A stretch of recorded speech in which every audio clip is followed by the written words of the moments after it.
I'm Mrs. Langless, and I'm the art teacher here at Ridgeview for kindergarten through 5th grade students. And I'm going to be reading chapter 1. It's called Before Breakfast. "Where's Papa going with that axe?" said Fern to her mother as they were setting the table for breakfast. "Out to the hog house," replied Mrs. Arable. "Some pigs were born last night." "I don't see why he needs an axe," continued Fern, who was only 8. "Well," said her mother, "one of the pigs is a runt. It's very small and weak, and it will never amount to anything. So your father has decided to do away with it." "Do away with it?" shrieked Fern. "You mean kill it? Just because it's smaller than the others?" Mrs. Arable put a pitcher of cream on the table. "Don't yell, Fern," she said. "Your father is right. The pig would probably die anyway." Fern pushed a chair out of the way and ran outdoors. The grass was wet and the earth smelled of springtime. Fern's sneakers were sopping by the time she caught up with her father. "Please don't kill it," she sobbed. "It's unfair." Mr. Arable stopped walking. "Fern," he said gently, "you will have to learn to control yourself." "Control myself," yelled Fern. "This is a matter of life and death, and you talk about controlling myself." Tears ran down her cheeks, and she took hold of the axe and tried to pull it out of her father's hand. "Fern," said Mr. Arable, "I know more about raising a litter of pigs than you do. A weakling makes trouble. Now run along." "But it's unfair," cried Fern. "The pig couldn't help being born small, could it? If I had been very small at birth, would you have killed me?" Mr. Arable smiled. "Certainly not," he said, looking down at his daughter with love. "But this is different. A little girl is one thing, a little runty pig is another." "I see no difference," replied Fern, still hanging on to the axe. "This is the most terrible case of injustice I ever heard of." A queer look came over John Arable's face. He seemed almost ready to cry himself. "All right," he said. "You go back to the house, and I will bring the runt when I come in. I'll let you start it on a bottle like a baby. Then you'll see what trouble a pig can be." When Mr. Arable returned to the house, half an hour later, he carried a carton under his arm. Fern was upstairs changing her sneakers.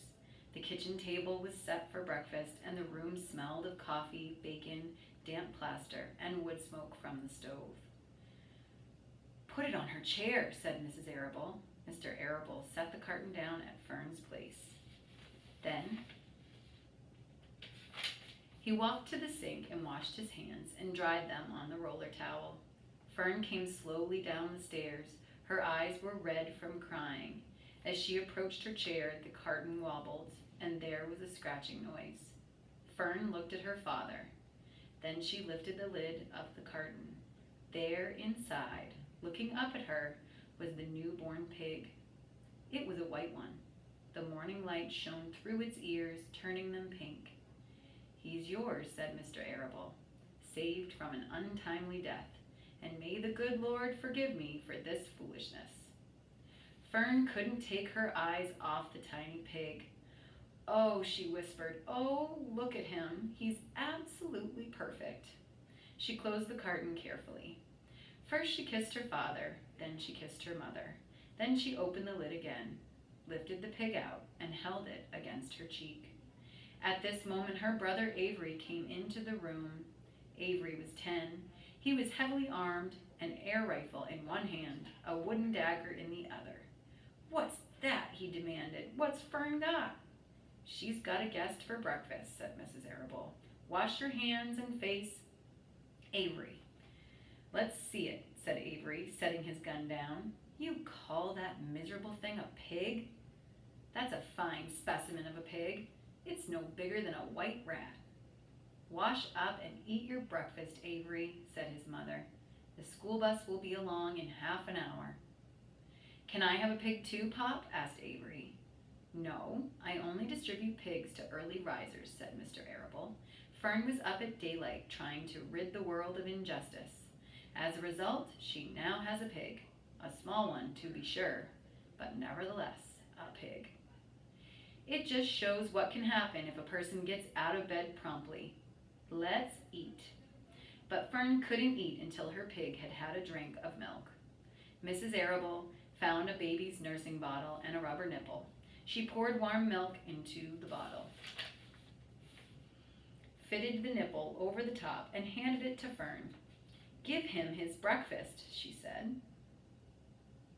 A minute later, Fern was seated on the floor in the corner of the kitchen with her infant between her knees, teaching it to suck from the bottle.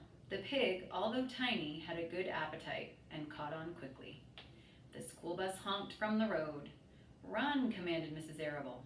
Taking the pig from Fern and slipping a donut into her hand, Avery grabbed his gun and another donut. The children ran out to the road and climbed onto the bus. Fern took no notice of the others on the bus. She just sat and stared out of the window, thinking what a blissful world it was and how lucky she was to have an entire charge of a pig. By the time the bus reached school, Fern had named her pet, selecting the most beautiful name she could think of. "Its name is Wilbur," she whispered to herself. She was still thinking about the pig when the teacher said, "Fern, what is the capital of Pennsylvania?" "Wilbur," replied Fern dreamily. The pupils giggled. Fern blushed.